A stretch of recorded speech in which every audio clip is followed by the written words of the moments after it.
Noswaith dda bawb, good evening. We will be starting in a minute or two. We're just allowing a little bit of time for everybody to join us first. So we'll be starting at 5 o'clock. Dyn ni'n dechrau ddarlith mewn rhyw funud neu ddwy. Diolch i chi.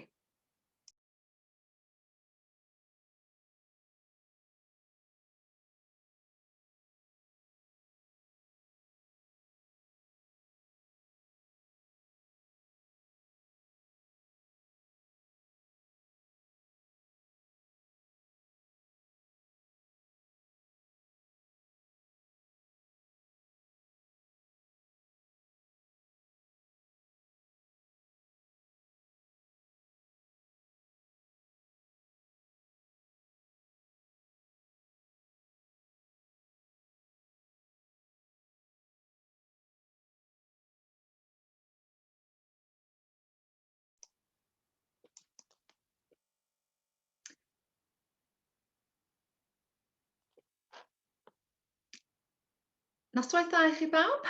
Good evening everyone. A croeso cynnes iawn i chi gyd i ddarlith rithiol arall gan y Comisiwn. Heno, Daniel Hunt fydd yn datgelu hanes rhai o geiriau arfordirol Sir Benfro i ni. So a very warm welcome to all of you to another online lecture by the Royal Commission. Presented by Daniel Hunt, tonight's talk is Living on the Brink, uncovering the stories of Pembrokeshire's eroding promontory forts. Living on the Brink is quite an intriguing title, Dan. So obviously quite a few agree as well. It's great to see so many of you joining us. I see a few still joining. So hopefully they'll all be coming in before you start your talk, Dan. You'd be more than welcome to ask any questions this evening. Please write your questions in the question and A or the Q&A function at the bottom of the screen or in chat, and Dan will be more than happy to answer your questions at the end of his presentation. This talk has been recorded tonight as well in order for us to share it on other platforms. So for those of you not watching this live this evening, on the 1st of April, you're more than welcome to send us any questions or share your comments, and Dan will reply to them as soon as possible at a later date. Bydd y sgwrs hon yn wrth gwrs gyfrwng y Saesneg heno, cofiwch bod croeso cynnes i chi gysylltu â ni yn y Gymraeg os am ofyn cwestiwn neu adael sylw o gwbl. Felly hoffwn i nawr gyflwyno siaradwr heno, sef Dan Hunt. Dan, possibly do you want to put your video on so we can all see you? Yeah, dyma ni Dan i chi. Mae Dan yn swyddog gyda'r Comisiwn a mae'n gweithio fel ymchwilydd archeolegol ar y prosiect Cherish. Prosiect sy'n astudio effaith newid hinsawdd ar dreftadaeth yr arfordir yma yng Nghymru ac hefyd draw yn Iwerddon. A mae Cherish yn brosiect sy'n cael ei ariannu gan yr Undeb Ewropeaidd. Mae gwaith Dan ar y prosiect yn cynnwys arolygu ac ymchwilio safleoedd treftadaeth sydd dan fygythiad ar hyd arfordir Cymru a rhai draw yn Iwerddon hefyd, lle mae wedi cael ambell i daith drosodd i fanno. I gwneud y gwaith hyn, mae Dan yn defnyddio ystod diang o dechnegau arolygu yn cynnwys defnyddio'r drôn. Based on the Royal Commission, Dan works as an archaeological investigator for the EU-funded Coastal Heritage Cherish project, which will continue now until 2023. Dan's work involves surveying and investigating threatened coastal heritage sites here in Wales and over in Ireland as well. So you've enjoyed a few trips over then, Dan, which is nice for you. I think you've had quite a few rough crossings as well, so possibly we won't go into too much details about those tonight, especially if anybody's eating their dinner. He uses a range of landscape survey techniques, including drones as well, aerial surveys and more traditional terrestrial methods to record these threatened coastal heritage sites, which hopefully we'll see a few of them tonight as well. Obviously, during lockdown, you weren't able to go out to the field to do your normal surveying work, Dan, but I understand you've been kept busy during lockdown working and writing up various specialist site reports with your cherished colleagues. Whilst also you've been busy completing your part-time Masters in Applied Landscape Archaeology at the University of Oxford. And many congratulations on your achieving your distinction on your Masters. Llongyfarchiadau mawr i ti Dan ar hynny, dipyn o lwyddiant i ti. Felly ar hynny eiriau, drosodd i ti Dan i ddatgelu hanes rhai o geiriau Sir Benfro i ni. Diolch i ti Dan.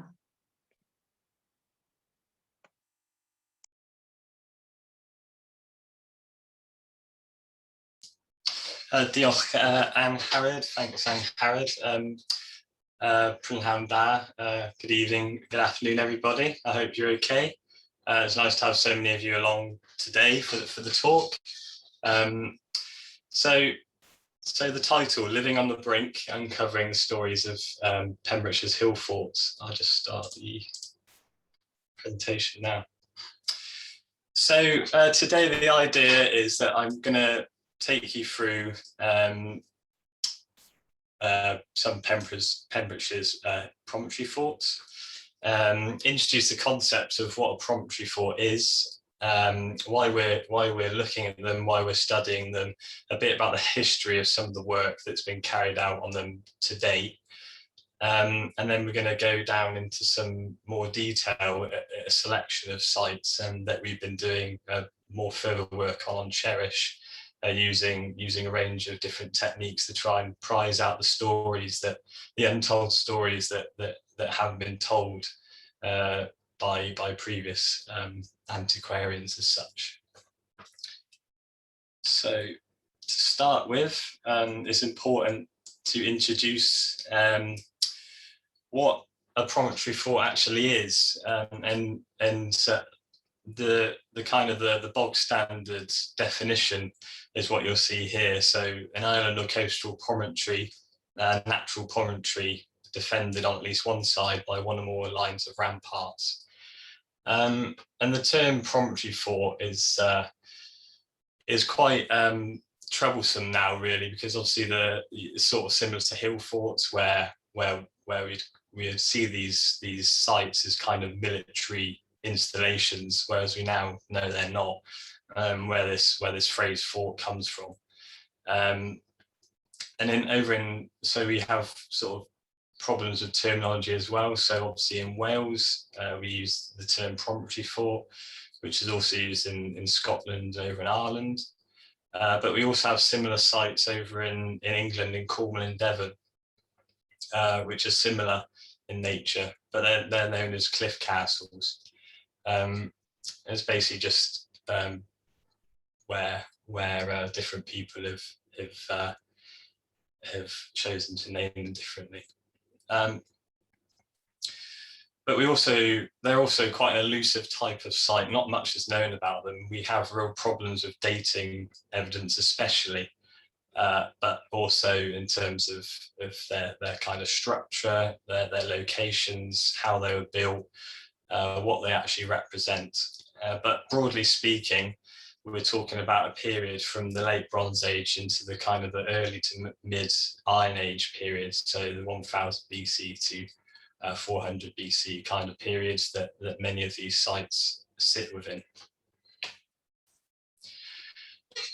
Where are they found? So they're scattered across the western coastline of Britain and the south of Ireland, which is mostly due to the fact that they take advantage of the high cliffs, the craggy sort of cliff lines we see in these kind of regions of Cornwall, Devon, Pembrokeshire, even in northwest France as well, and the west coast of Ireland there.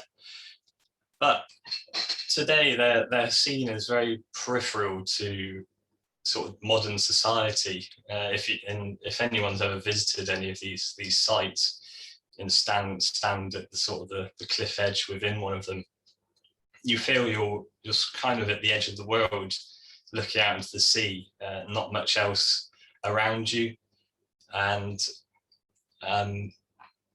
this makes them feel particularly isolated. Now you have to travel a long way to reach them. But if we turn our kind of modern perception on its head a bit, we can begin to see that these sites form more of a connected world between different regions and areas which we now today sort of see as quite peripheral, like Cornwall and Pembrokeshire, You go down there on your holidays, it takes hours to get there. But at this time, when they were in use during the early Iron Age, they would have formed part of a connected world, and maybe they might have shared a particular culture. And this kind of theory was first explored by the archaeologist Barry Cunliffe, who started dividing up the British Isles into various different areas based on the types of settlement you see. So you can see here on the left in the shaded areas, the western areas are defined more by, is known as the Atlantic zone. These are defined more by defended settlement.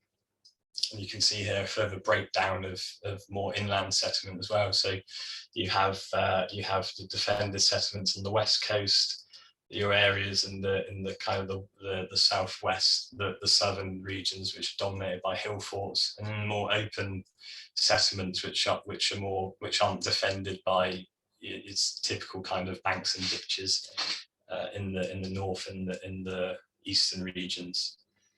So just this would have formed, it's not so at the edge of the world as we think it is now. But now coming into Pembrokeshire specifically, Pembrokeshire's blessed with so many of these sites. There's over 50 promontory forts dotted all around the coast in the county, and they're all of different shapes and sizes. You can see a few selections here of the different types we find. Some which enclose massive promontories, others which enclose really small areas. And typically, these would have been seen as settlement sites, as we'll discuss earlier. But these theories now are beginning to be turned on their head as to why they were built, and a lot of these sites weren't suitable for settlement. Although there are examples with settlement within them, but others are totally unsuitable for settlement. So I'm going to begin by looking at some of the previous work throughout the 19th and 20th centuries, and some of the accounts and surveys conducted. But we're going to address the issues of the sort of the early interpretations that were first kind of attributed to these sites. And typically in this sort of period in the 19th century, we begin to see these theories and ideas of these sites being kind of raiding camps, sort of used for more military purposes, sort of raiding around the coast, especially the Vikings settling here in the early medieval period. But these interpretations come about at a time where sort of the height of empire, and where this kind of activity of colonization and conquering and raiding and looting were kind of normal, I guess, and the people who were applying their interpretations to these places would have been fully aware, whether they were academics or they would have served in the army around the world. So they.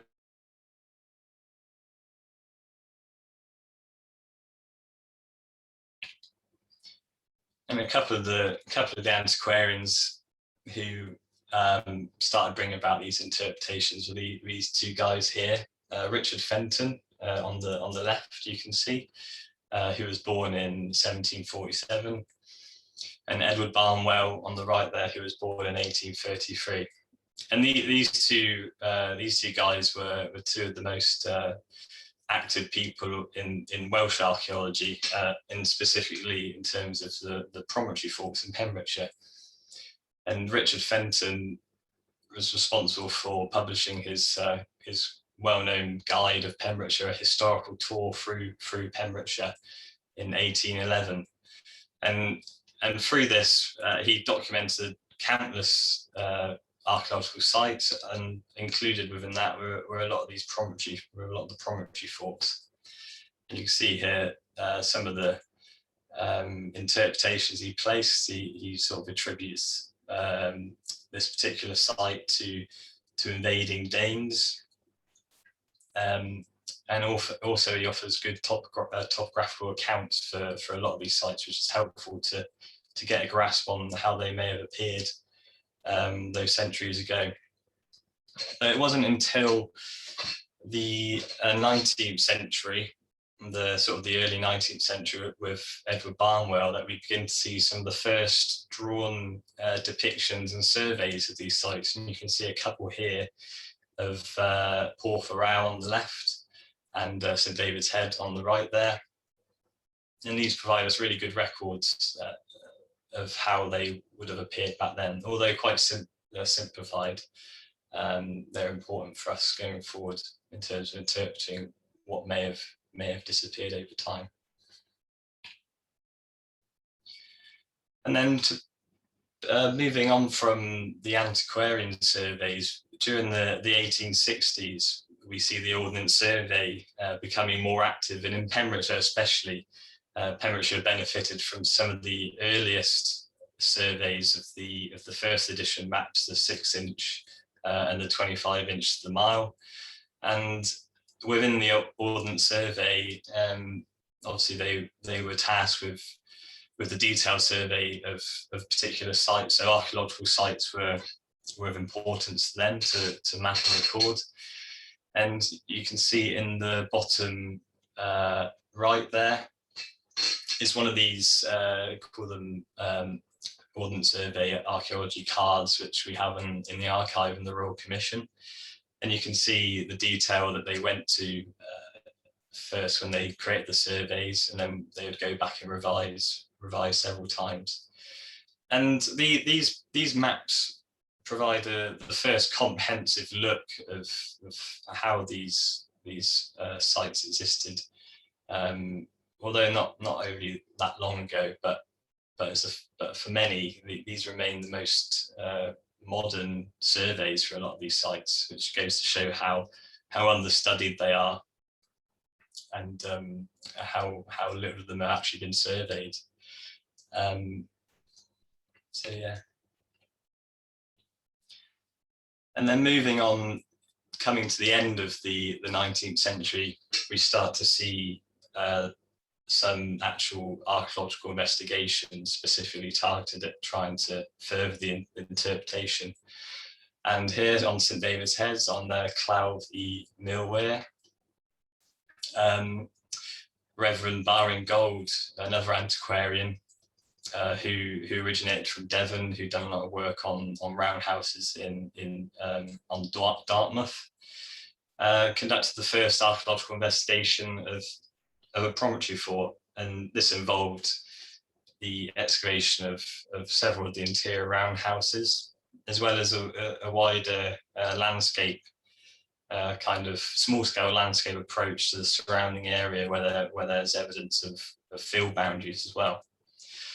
And within these houses, he discovered some bits of pottery, which have been attributed to the roughly around the Iron Age. Also evidence of hearths, so evidence of fires in the houses, and spindle wheels. So this was clearly a well-occupied site, which was benefiting from people living here and making and producing goods over a long period of time. It's also a well-defended site as well. The reason this site was probably chosen was because it's so unique in the fact that its ramparts, its defences are made exclusively from stone. So when you go there, they're quite impressive, quite imposing, really nice entranceway into the fort. So yeah, this is the first good look at a promontory fort. But moving on from this first look, we can see further research looking at later prehistoric settlement in a much more wider scale across Britain and Ireland. And So the first important publication regarding hill forts and defended sites was Christopher Hawkes's 1931 paper on hill forts, which proposes this idea of invading immigrants from the continent, bringing their technologies and their ways of building settlements and hill forts over to the British Isles and imposing them upon the native kind of population. Which is obviously not the case, but further research, the 1970s was a real hotbed period for settlement research, especially hill forts.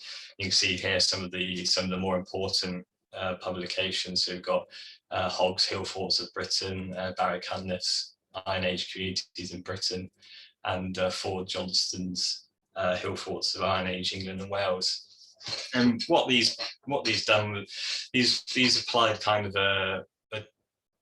they were more of kind of like a mapping exercise of identifying sites and looking at distributions, trying to draw out patterns of architecture, spatial arrangements, and trying to draw conclusions and interpretations based on that. And this kind of approach carried on into the 80s and 90s, where you see on the right-hand side more localized research projects, which were undertaken to assess settlements in Pembrokeshire. And you might not be able to see in detail here, but they're broken down largely by area and size. And this is just to make the point that the promontory forts were kind of lost amongst this kind of analysis. They were seen as just part of the wider patterns of settlement, even though they're in the unique positions they are on the coast, completely different to their inland kind of counterparts, and serving totally different purposes.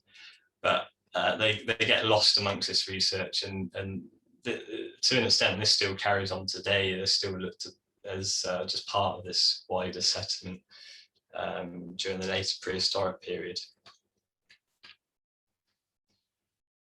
But around this period, we start seeing coastal erosion as a real issue for which the promontory forts faces. And we see the first two rescue excavations, obviously a lot more detailed than the one at St David's Head. We see this work carried out at Tower Point and Dale Promontory forts in the south of the county. And these are obviously of their time, but they provide a first insight into some of the interiors, but especially the defences, which prior to this, they were totally unexplored through archaeological excavation. You see here at Tower Point, there was excavation of defences here, and we can see that there's more to them that meets the eye. There's more phases to them than's visible on the surface, which shows that these places begins to show us that these places were used or settled over a period of time, and they were remodeled accordingly to how people wanted them and how they want to display this kind of architecture and what they're using them for.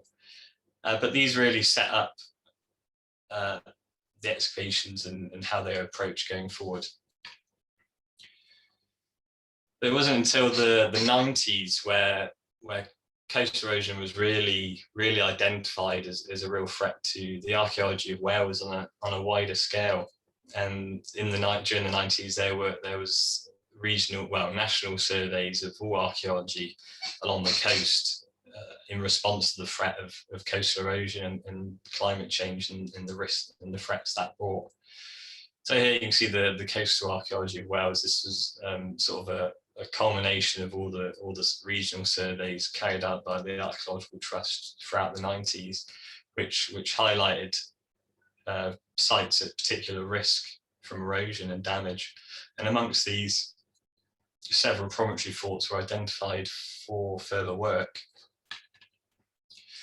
And the two that were identified based on this survey were these two sites here. So we have Porthorow up in the north there, and Great Castle Head in the south.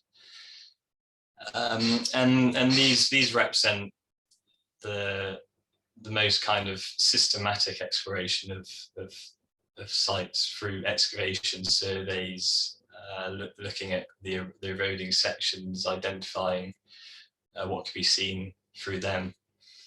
But most importantly, what these two excavations show, I'll talk a bit more about Porphyrow a bit later on.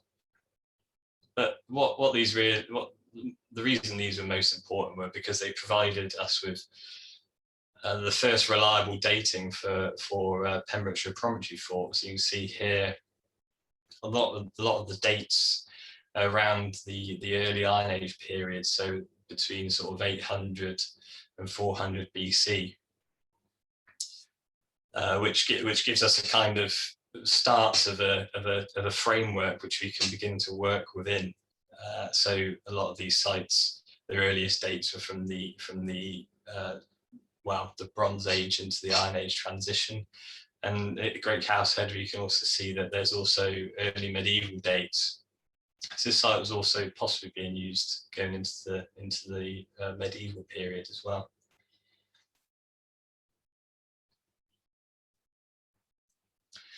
So now I'm going to go into a bit more detail about a selection of sites. So we're going to look at how this more attention being paid to them through the fact that coastal erosion is damaging them, and the approaches we use and how these are teasing out the stories. So one of the strengths of the Cherish project, the projects that I work on, is the fact that we use a multidisciplinary approach to all of our sites, not just the promontory forts. So here you can see some of the types of survey and work we've carried out on these sites and how they all work together. And the real benefit of using different techniques is the fact they each show you or bring out different parts of the story, which one technique alone couldn't tell you. So, for example, previous work was just focused on excavation, whereas other sort of aspects of the site were overlooked, which are important for bringing together and telling the story. So the core of our work really uses survey techniques such as analytical earthwork survey, so recording the topography, the visible remains, and the interpretation we give them through that. UAV survey, so taking photography from places of inaccessible areas, producing 3D data that can be used for further interpretations of what's visible on the surface. And then to see below the surface using geophysical survey before the need for excavation, and bring these together to tell, to build a more complete narrative.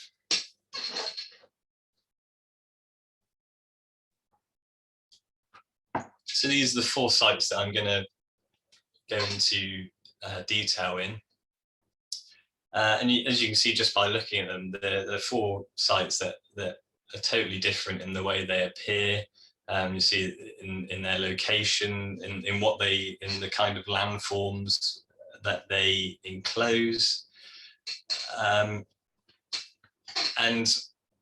up to this point, until the more modern research, 90s onwards, the term promontory fort encompassing all of these sites is problematic. You can see that just by looking at how they appear, because they all are very different. It's important to take one each individually, as it is with any archaeological site.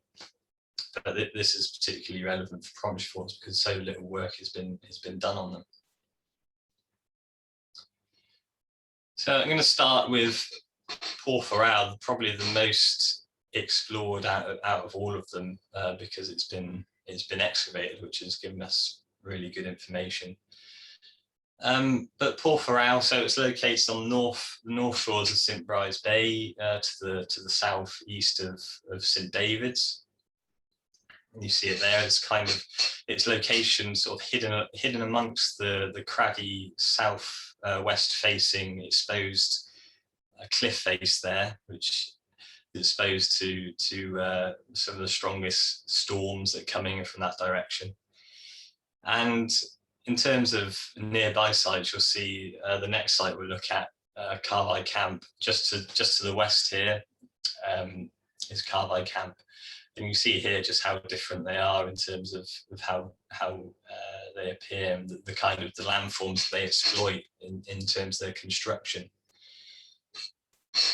In terms of its location amongst kind of natural features, you see it's located at the mouth of a small stream which is fed by numerous wells. This area here is known as the Nine Wells. So this provides a fresh water source for people who would have lived at the fort.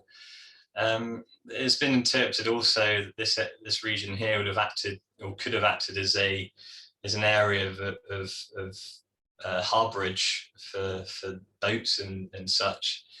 But this is, even though you could get easy access to the sea, this is probably quite unlikely for a couple of reasons really. One, because of how exposed it is to the winds, and which would have made coming in and out of here pretty hard in vessels, especially Iron Age vessels. And two, because just further along the coastline here we have Solva and the mouth of the river that runs past Solva here, which was previously used to provide harbourage for much larger ships. So you would have thought in the Iron Age this would have been a much more ideal spot to operate out of, as opposed to right next to the fort. So recording the visible remains, you see on the left here the Barnwell survey that we saw earlier, but I've tilted it so it's aligned correctly, similar to the current survey, and you can see that he pretty much got it fairly right in terms of what he recorded, even though it's overly simplified. But our surveys in 2009 go into a lot more detail, and through conducting these surveys, we're able to tease out the relationships between the visible earthworks and the stories they tell about the site's development.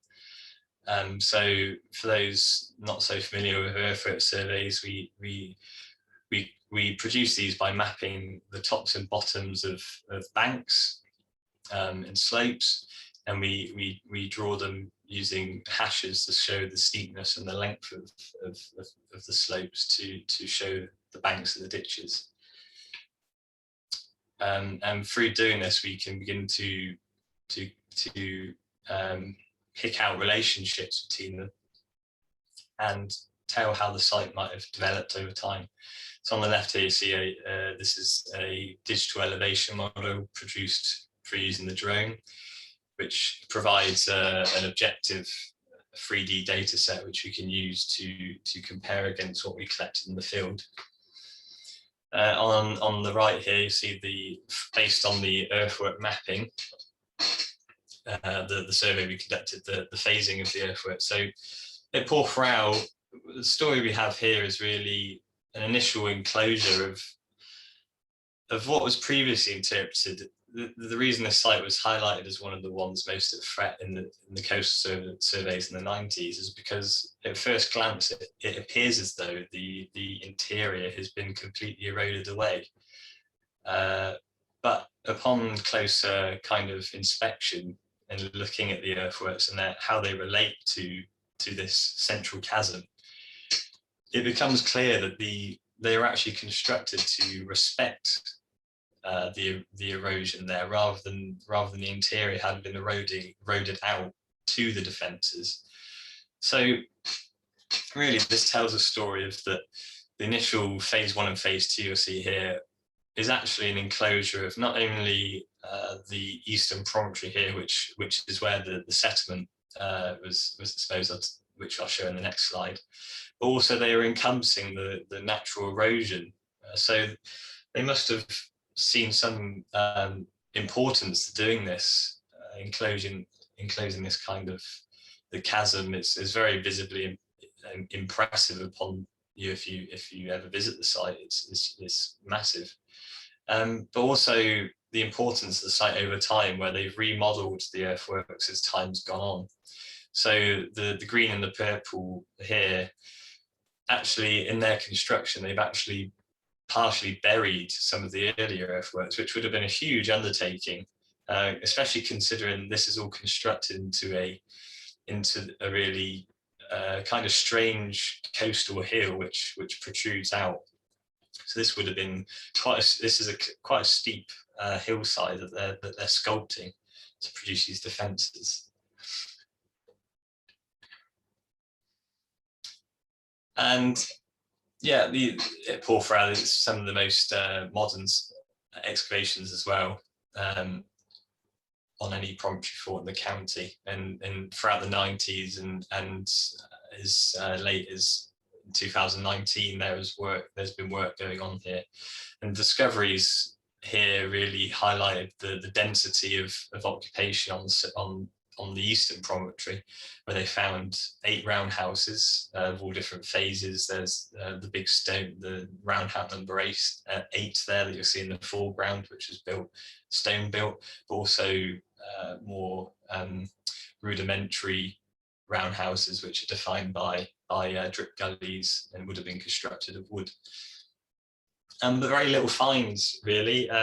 We saw previously the radiocarbon dates that come out, which point towards an early to mid Iron Age settlement, but actually a hiatus and then back into settlement in the Roman period. So whether or not this site was deserted or not is a question that remains.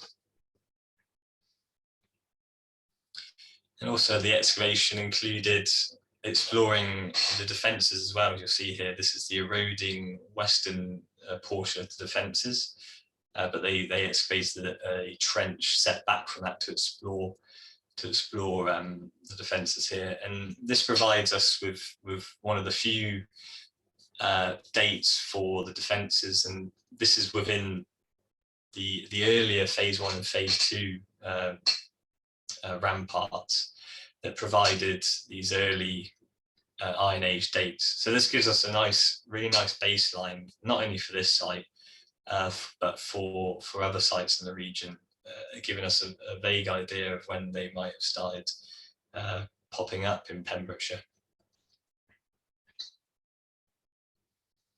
So Carvide Camp, moving on to Carvide Camp, which is just to the west of Porphyra, is extremely different to Porphyra in the fact that it's kind of a promontory upon a promontory. You'll see here it juts out into St Bride's Bay, and the builders of the defence have made the most of this sort of narrow isthmus that you can see by building some stonking great defences on it, 4 lines of defences. And you can see here some of the earlier surveys. So Barnwell again has recorded these four banks, and as well as the OS.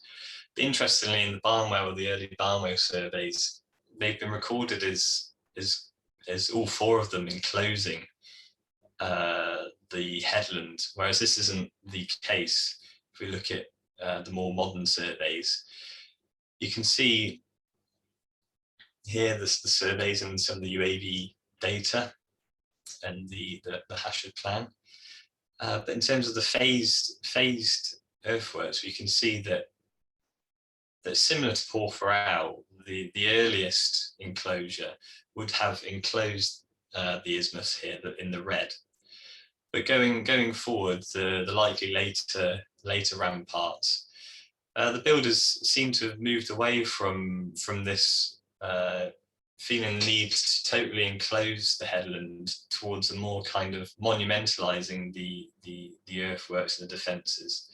So there's a possible shift away here from the people who built this to wanting to defend the headland possibly, or totally make it kind of an exclusive place for people, obstructing access to anyone onto the headland.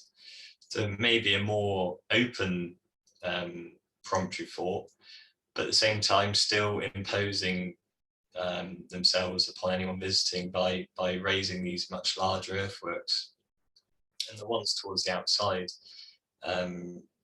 if you walk past this part on the Pembrokeshire coastal path, totally obscure the earlier ones. They rise several meters higher.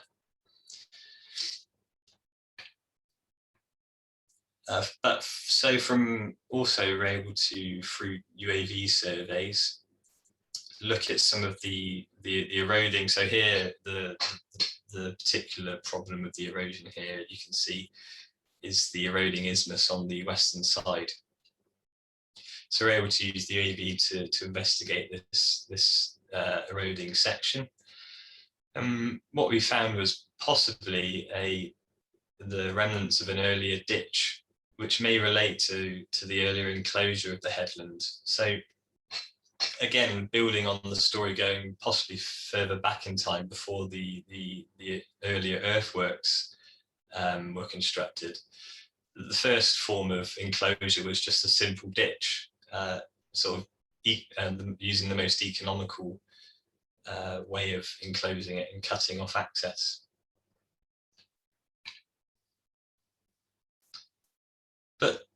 But there's only so far that looking at the defences can get in terms of interpreting. So we trialled geophysics on the site in order to try and identify any buried remains. And at Carvi, we have the problem that it's the reason it's so prominent, and the reason it's a natural promontory is because it's formed of tough igneous rock, which doesn't lend well to magnetic techniques. But we're still able to get some results. You can see in the right hand side, there were a few features identified, and especially in area 2 within the interior, there's possible features that relate to possible structures or occupation layers just within the entranceway there.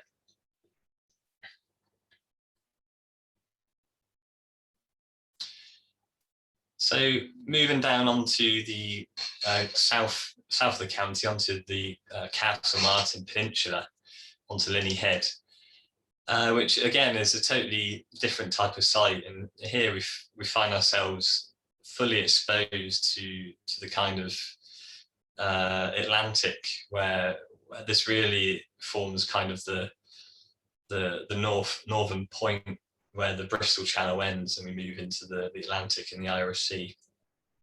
And this is a really exposed site, but heavily defended, and it also defends quite a large area on the inside as well. But again, the stories that we're able to unpick from what we just see on the surface is again different to both what we've seen at Portherall and Carvi. And here again, you can see different phases of enclosure. You can see phase 1 down there, which would have initially enclosed this sub-rectangular promontory through what's now a very, you can see here on the video, a very shallow infield ditch. But the people using the site, engaging the site, have continued to see importance and have expanded out with their defences. And we can see some possible stonework here at the entranceway in here, where as they've built out, they've slowly sort of embellished what's there. They've created a hornwork here, which has created a kind of a forecourt area for people to enter into the enclosure. But most interesting for me, and in terms of working on a climate change project in coastal erosion, is the fact that Linney actually possibly shows some evidence of a kind of an early response to erosion. You can see on these images here where when the erosion has actually eaten into the existing archaeology here, and it runs off on on this small headland here, there's the evidence of the continuation of the features, the ditch that runs out here.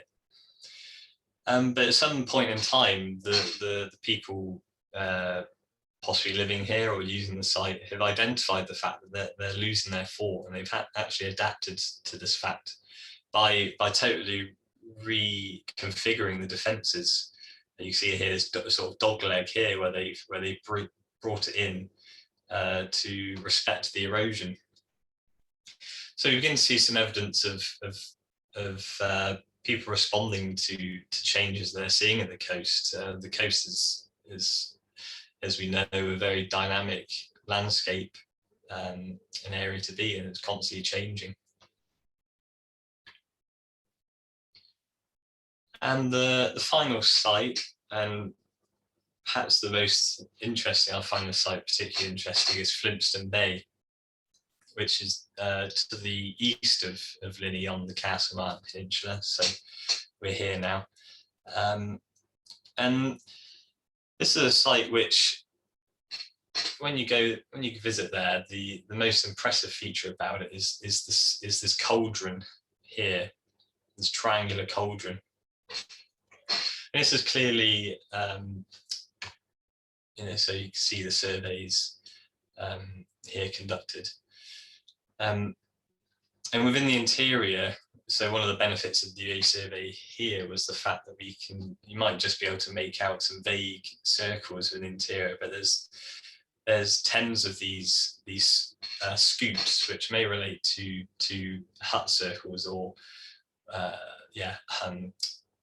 roundhouses.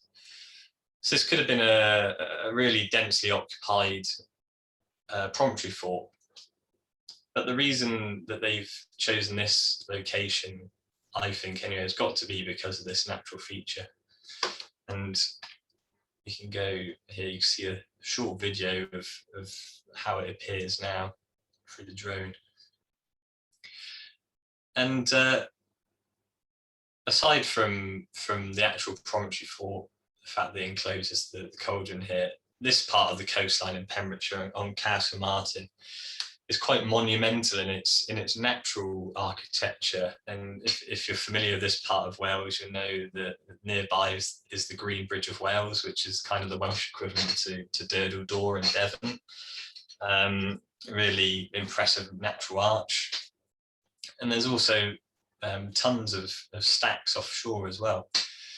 So the people who built this have seen, well, I think anyway, interpreted as seeing this area as somewhere that's special and worth settling or enclosing, and defining these areas as special places to visit. They may have conducted ritual activities. Who knows? That archaeologists like to put what they don't understand down to ritual, but there's a lot more at play here than previous interpretations suggest of just standard coastal settlement. So just to kind of come to the end now, there's a lot more to these sites that meets the eye. So we've come a long way from the interpretations of these places being just standard defended settlement sites of people trying to keep other people out. A lot of these sites wouldn't have been particularly suitable for settlement, but others, obviously we have evidence of a very dense settlement. And we see the enclosure of really impressive natural landforms, for example, at Flimpston, at Porthorau.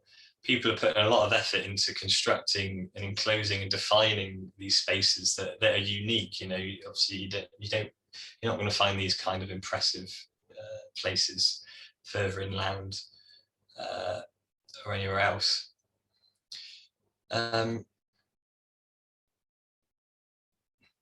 So just to round off, we started off with the interpretation of these being kind of military or sort of raiding camps for people invading, or just extensions of the inland settlement patterns. I think now, although there's still a lot of work to do, have come a long way, and the undertaking the more detailed survey, going in, looking at what we can see that's often overlooked, and combining earthwork survey, drone surveys with excavation, we can really begin to tease out the more stories and why these sites were built in the first place and located where they were. So just to finish up then, obviously I'm part of the Cherish project, and if you want to learn more about promontory forts or any more of our work, you can visit the website here, where you can access our newsletters. There's several blogs about promontory forts as well, amongst other types of archaeology, both in Wales and Ireland. So yeah, check out the website. There's lots of stuff there. We're currently also renovating, making a new website. So that should be up and running in the next few weeks as well. So diolch, thank you. I hope you enjoyed that. And yeah, I welcome any questions. Diolch yn fawr iawn o ti, Dan. Sgwrs hynod o ddifyr a gyda lluniau trawiadol iawn o'r bethau'r gair nes i'r Benfro. So gobeithio wir gawn ni gyfle wedi weld y rhai yn y dyfodol agos hefyd. Thank you very much, Dan. It was a fascinating and very detailed talk, especially on those 4 sites. It's very interesting to hear how these sites have been researched over the years and the recording methods you've used as well. I think it really highlights, doesn't it, how important it is that these sites are recorded in detail, especially now. Diolch yn fawr iawn I ti. I hope you two all enjoyed the talk. I'm sorry that some of you have had some technical problems, but as I say, the talk has been recorded and you can listen to it again. It will be available with other Royal Commission talks on our YouTube channel, and it should be available in 2 to 3 weeks. Felly, os ydych chi wedi methu tamudio'r sgwrs, mae cyfle I chi edrych arno fe eto, a bydd yn defnydd o'r gael cyn diwedd y mis ar YouTube. Felly. Right, so we've had some questions as well coming in, Dan. Some questions as well and comments, some suggesting sections of the coastal path to walk. Yes, those of us in Wales, we can actually travel a bit now, can't we? And hopefully we'll have some nice weather, be able to enjoy and visit these. And obviously we can go now with more information about these sites when we pass them. And there's another question, the first question here from Mike Scott. What's the best book to give an overview of the subject covered? So I don't know, can you recommend a book, Dan? Well, this is one of the problems with the promontory forts. They're so understudied. There's no actual kind of publication on the forts themselves. I mean, a good article to read, if you can get hold of it, is have to find the name. But it's an article by my 2 colleagues, Toby Driver and Louise Barker, who go into kind of some of the issues that I highlight in a bit more detail in terms of their surveys that they conducted on Linney Head and Flimpston. I'll find the reference for you and I'll put it in the chat. Thank you, Dan. That'd be great. So a few more questions to answer first, if you can, for us. Yeah. From Marilyn Lewis. Has the project looked at place names, including locally known place names, in addition to those which appear on OS maps?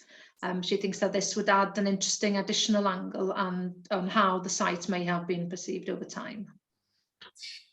Yeah, in terms of on Cherish, we haven't done too much work on place names, but for my thesis, my dissertation, I very, very briefly touched on some of the place names, but there's definitely more work that needs to be done going back into some of the earlier mapping, which unfortunately at the moment, while I was doing my research, I wasn't able to access local archives and things because of the pandemic. So place names was actually going to feature quite heavily.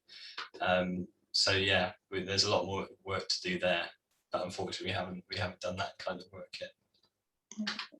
Thank you for answering that, Dan.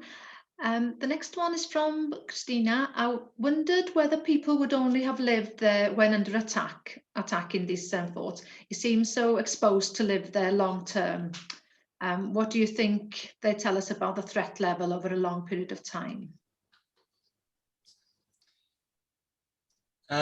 it's hard to say really, because if you look at more the inland settlements as well, you don't just look at the promontory forts in isolation.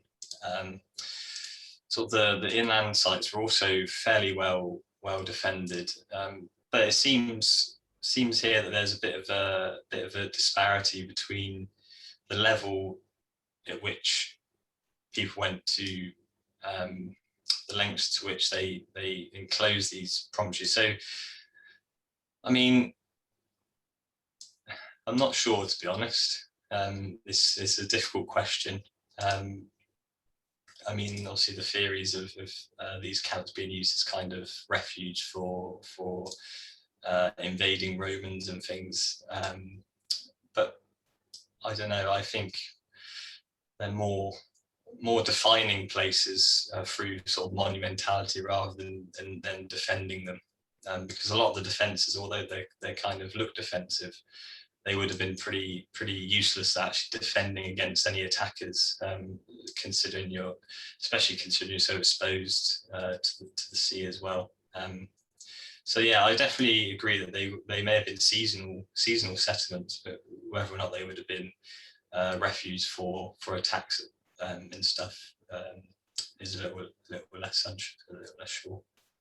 Well, going on then from being attacked, this one here asking as well, would they have been quite good at managing defense, the defense and then against wild animals such as wolves or foxes, etc.? That's interesting. So I think there's been interpretations of kind of on the opposite of that rather than defending against external forces, be it animals or humans or whatever, that they might have actually been used to manage cattle and as kind of stock enclosures, which is also a possible theory as well. But by looking at the defences and through the excavation stuff, they were really quite meticulous how they managed the defences. So I think there's more about making them monumental and imposing rather than managing them as kind of a actual practical barrier. But as I say, all the sites are different in their nature, so they're not all going to be designed to impose on people or whatnot. Okay, thank you, Dan, for that. This question from Gordon. You showed us several images of promontory forts. Are you saying that these forts looked essentially the same 2,000 to 3,000 years ago? Yeah, I mean, I think so. I mean, it's quite interesting because I think when looking at the kind of the erosion surveys in the 90s and the reasons as to why some of the sites were selected for work was because on the surface they looked like they were really heavily eroded. For example, at Porphyrout. But looking at them closer, I think you're right. I don't think they have changed overly much. I mean, there's evidence at parts where the defences or the sites have been eroded, but the actual construction of the site mostly kind of respects the erosion that's there. So obviously they would have looked different in terms of the architecture that's built around, sort of on top of them, that how the banks and ditches would have appeared and the kind of the palisades along the top. But in terms of the actual natural environment and the erosion, I don't think a lot of them appear similar now as they would have those thousands of years ago. Okay, thank you for that, Dan. So a question here from Lynn. What percentage of the Pembrokeshire population would have lived in these forts? Were they a specific group or cults, maybe? Oh, that's a tough one. I wish my colleague Toby was here to answer that. He's always got the answers to that. Well, I mean, we're not sure. We can always get. We can. I mean, he can answer that more fully, but certainly some analysis can be done. But it is so hard to make estimations on percentage of population, because although stuff's been tried based on kind of the area of interiors of hill forts and things, based on what we know now, not all of these sites would have been settled. So you need a lot more information before trying to make estimates. But I can certainly, Toby can forward on a lot more information than I can on that. Yeah. If people would like to send us your contact details and we can get back to you on that one, yeah, that'd be great, thank you. A few more questions to come in, Dan, if you're okay to answer a few more, yeah? Yeah, no worries. From Barbara here, I was just asking about Dinas Dinlle, which was a cherished project as well. So yes, I think we've done talks in the past, haven't we, on Dinas Dinlle, and there's quite a lot of information on our website, etc., on that one. Just to highlight, there are other sites that the project have done during the project over the last few years as well then. And I see one here from Jeremy asking, is there any evidence of fishing techniques used close to these sites? No, that's something that's missing. I mean, the excavations that have been conducted at the promontory forts have really yielded very, very little in terms of artifactual evidence. And you know, if people are living here, then fish would have been one of the more accessible food, but we can only really speculate on that. There's no evidence of fishing activity directly at these sites anyway. Okay, thank you. And the next one from Lynette, what explains why some sites were inhabited and others not?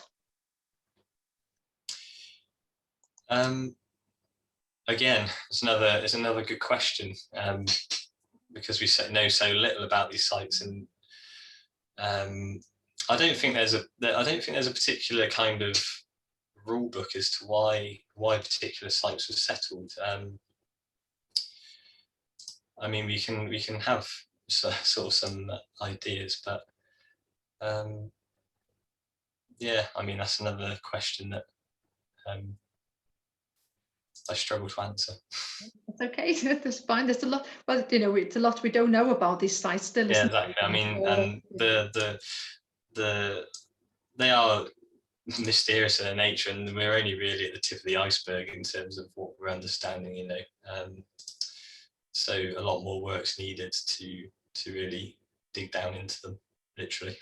Yeah, no, definitely. Well, there's one talking about digging deep down. There's a question here about fresh water from Sally. Are there any sources of fresh water to enable people to live there even briefly?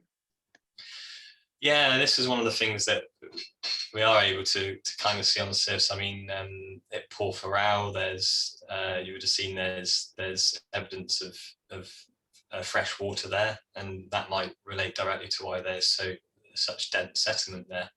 But other sites such as at Linney and at Flintstone, there's no nearby freshwater sources, usable freshwater sources. So we have this real kind of variation in sites which are nearby. So people might have had, if people were living in these sites, they would have had to travel a significant way to get their water. But others, they're right next door, and you see similar things at hill forts as well. Some of them are put in totally inhospitable areas, and others are slightly more lend themselves better to settlement if you're basing these kind of theories just off of the proximity to fresh water. Yeah. Mae'n y gwestiwn Gymraeg, so Welsh question here. Pa iaith oedd y bobl oedd yn byw na'n siarad? Dewi Rhys Jones is asking, do we know which language the people living there would have spoken? It's hard in terms of language, because obviously this is a period that doesn't have any kind of written sources. So we don't start seeing written sources until the Roman period. But I think it's thought that there may have been kind of shared languages across this kind of Atlantic zone that we see. But it's so hard, it's impossible to say the kind of language they would have spoke. yeah, I mean, there might have been a shared culture and language there between the different regions, Wales, Ireland, Scotland, and northern France as well. You see the similarities in the kind of the contemporary Gaelic languages. Yeah, Dan. There's a question here from Jack asking, can you say anything about the sea levels and the climate in the period 10,000 BC and 500 AD, please? Sorry, that's 1000 BC. I've got my glasses on. Yeah, I mean, there would have been significant change in sea level since from the glacial periods in sort of 12,000 BC. In terms of the numbers, I can give you precise numbers, but in relating to the promontory forts, the sea levels stabilized during the Bronze Age broadly. But this is different all across the British Isles, depending on where you are, because of various processes of how the land's going and things. So from the Iron Age, there would have been very little change to what we see now, centimeters probably. So the sea levels wouldn't have affected what we see at the forts now. If that makes sense. Great. There's still quite a lot of questions coming in. Just notice of time, but I hope we'll spend another 5 minutes going through them. So I'm really sorry if we don't get to your question. The next one from Judith. I wonder if there were lookouts on the beacon sides. Oh, we lost you. That done. Oh, sorry, Angharad, you have to repeat that because we lost you a bit. Oh, I'm very sorry. I wonder if there were lookouts and or beacon sites as well as where people lived along the coast there, I guess. Yeah, some of the I think Barnwell actually interpreted, or one of his ideas was the fact that they would have been beacon sites for guiding in ships and stuff, and he based this off of the fact that there were similar sites during the Civil War, where they were used as kind of warning beacons for invasion and things. So it's possible. I mean, some of them would have been such as Carby, a place like that, where they're extremely prominent kind of landforms, important located. You know, it's more than possible they would have been used for beacon kind of signaling. But other sites are not so well placed, you know, such as Porthrow, which is sort of hidden amongst the cliffs, which you would have got more from putting a beacon on top of the hill that's set back further inland than you would have from putting it within the promontory fort itself, you know. So yeah, possibly, but they don't all lend themselves to that kind of theory, I don't think. Okay, thank you. The next one's about the ramparts. This is from Roger. Do the ramparts necessarily represent defence or possibly just demarcation? And have there been any fines attributed to the conflict as well at these sites?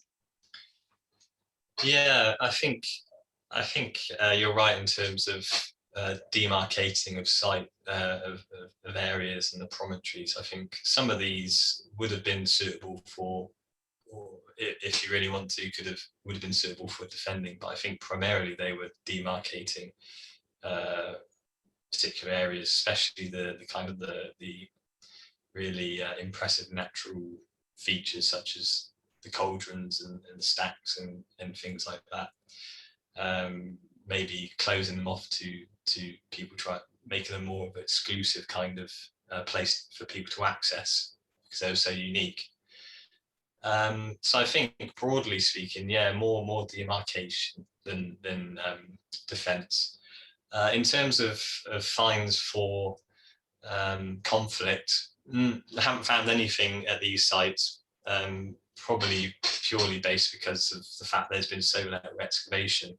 But if you draw on parallels from sort of inland hill forts, I mean, there is definitely evidence for conflict, such as sites like Maiden Castle, where there's stacks of sort of slingshots and stuff found at entrances and along the ramparts.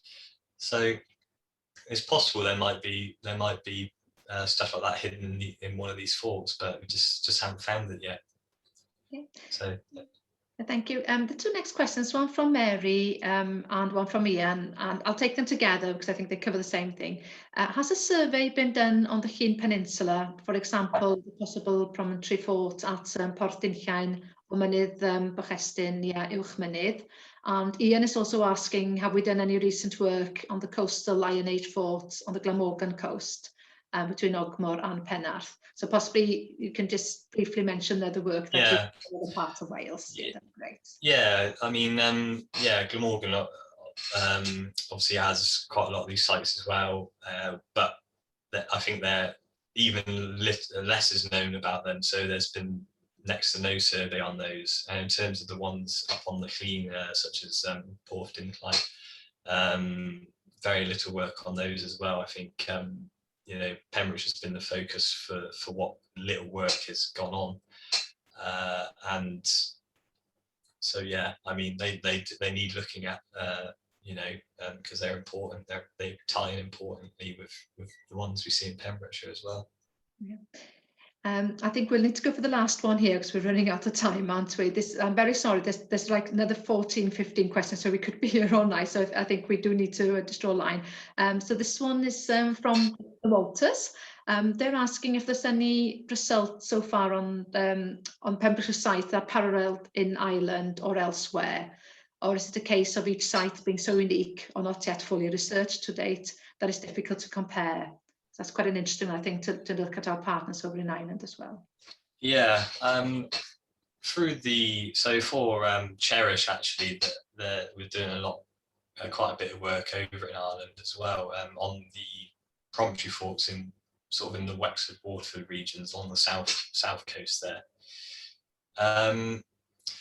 And again, these are even less studied, and there's more problems with them because of the fact that in the UK and in Wales especially, we're quite lucky the fact that a lot of these sites are located kind of on national park or national trust land, which is easily accessible and open for survey. Whereas in Ireland, they have a different problem where a lot of these sites are privately owned, inaccessible for work. But the survey that has taken place has been, I was involved with a few geophysical surveys and other bits over there. But the results from that have been very inconclusive. There's no sign of any evidence for settlement or anything like that. So again, yeah, more work needed there to draw out those relationships. But I think also there's a difference in kind of research kind of culture in Ireland as well, where a lot of these are kind of attributed as being more early medieval rather than prehistoric. But I think a lot of them must have their roots in prehistory rather than medieval. Yeah. Well, thank you so much, Dan, for answering the question so far. I know there's quite a lot and they're still coming in. So can we please ask you, if we haven't been able to answer your question live at the moment, could you please just pop them onto Facebook or possibly email us, and then we can actually email you back then directly with your answer to the questions. Or if you put them on Facebook, we'll share them, the answers as well then. So I'm very sorry, mae'n drwg iawn gynnu bod ni'n rhedeg allan amser a bod dim modd yn ateb cwestiynau pawb heno. Ond fel dwi'n dweud, plis cysylltwch â ni a fe nhw'n ni ateb chi'n bersonol hefo nhw felly. So yeah, thank you so much, Dan. Obviously, it's been a lot of interest. I don't think we've ever had so many questions from a talk before, so that's excellent. So thank you very much indeed. And again, even if listening again, do contact us with those. If you could spare us a couple of minutes as well, we would really appreciate receiving your feedback on tonight's talk. There's a link to the short survey then on our chat. When you do fill in the survey, we don't have your contact details. Therefore, if you do have a question, please don't use that link, otherwise we won't be able to reply to you. Yeah, do contact us directly if you want an answer, please. Diolch. Mae croeso cynnes i chi, fel ni'n deud, ofyn unrhyw gwestiynau pellach, a byddwn ni'n croesawu hefyd unrhyw adborth am y sgwrs heno. Mae dolen i gael, arolwg bach byr iawn ydi o, a mae o yn y chat i chi. If you'd like to learn more about the work of the Cherish project, you may want to have a look at the details of their upcoming e-conference, Coastal Culture Heritage and Climate Change. Papers will cover a range of topics around the theme of understanding and managing coastal heritage threats, and that's going to be held on the 12th of May. Ewch draw i'n gwefan am fanylion llawn am y gynhadledd ryngwladol hon, bydd yn trafod pa mor agored i niwed yw amgylcheddau arfordirol oherwydd niwed yn yr hinsawdd, a sut gallai newidiadau yn y dyfodol effeithio'r ein treftadaeth ni. Mae'r gynhadledd yno'n cael ei chynnal ar Mai y 12fed. Bydd darlith nesaf y Comisiwn, darlith nesaf ni, felly yn y Gymraeg, sgwrs fydd hon yng nghwmni Dr James January McCann. 4 blynedd o'r rhestr o enwau lleoedd hanesyddol. Bydd teitl ei sgwrs, a bydd y sgwrs hon yn cael ei chynnal ar y 6 o Fai am 5 o'r gloch. Gyda gobeithio'n fawr fydd nifer yna chi yn gallu ymuno ni ar gyfer y sgwrs yno hefyd. Our next Commission talk will be held on Thursday, the 6th of May, again at 5 o'clock, and that talk will be given by Dr James January McCann. The list of historic place names 4 years on will be the topic of his talk. It will be a Welsh language event, but there will be simultaneous translation provided, so you can join in that one if you don't understand Welsh as well. Also in May, hefyd yn mis Mai, mae o'r 12fed i'r 14th cynhelir digwyddiad Carto Cymru, y symposiwm Mapiau Cymru. Nid ridiem anno sgyrsiau a gweithdai difyr wedi cynllunio ar eich cyfer. Eleni, bydd y symposiwm yn canolbwyntio ar sut mae trefi a dinasoedd wedi cael eu mapio dros amser, a sut gall hyn yn helpu ddeall hanes o phrosesau twf trefol. Bydd manylion pellach ar ei gwefan yn fuan. This year's Carto Cymru, the Wales Map Symposium event, which is held in partnership with the National Library of Wales and the Historic Towns Trust, will also held in May. This will be between the 12th and 14th of May, so a 3-day event. This year's theme will be Surveying the Street. Presentations will focus on how towns and cities have been mapped through time and how these can help us to understand the history and processes of urban growth. The full programme will be out shortly for you. Ond mae ni'n sesiwn yn sicr o ddiddordeb, dwi'n siŵr, sef cyflwyniad gen David Thomas. I'll just highlight one very special one. It will be held at 5 o'clock on the 12th of May. That's held by Dave Thomas, our colleague, which is Head of Public Services. And he'll be talking on townscapes, a view from above. Do sure to join us for that one. Felly gobeithio'n fawr, gech chi ymuno ag un neu y 3 digwyddiad yma sydd gennym ni'n mis Mai. Ac I gloi, hoffwn diolch yn fawr iawn I chi am ymuno ni heno. Hoffwn diolch I staff y Comisiwn am yr holl waith trefnu, ac yn olaf, diolch yn fawr iawn I ti Dan am sgwrs diddorol iawn heno. So thank you all for joining us tonight. Thanks to the Commission staff who have been involved with all the arrangements, and of course to Dan. Thank you for a fascinating and detailed talk. Diolch yn fawr iawn I chi gyd, a nos da.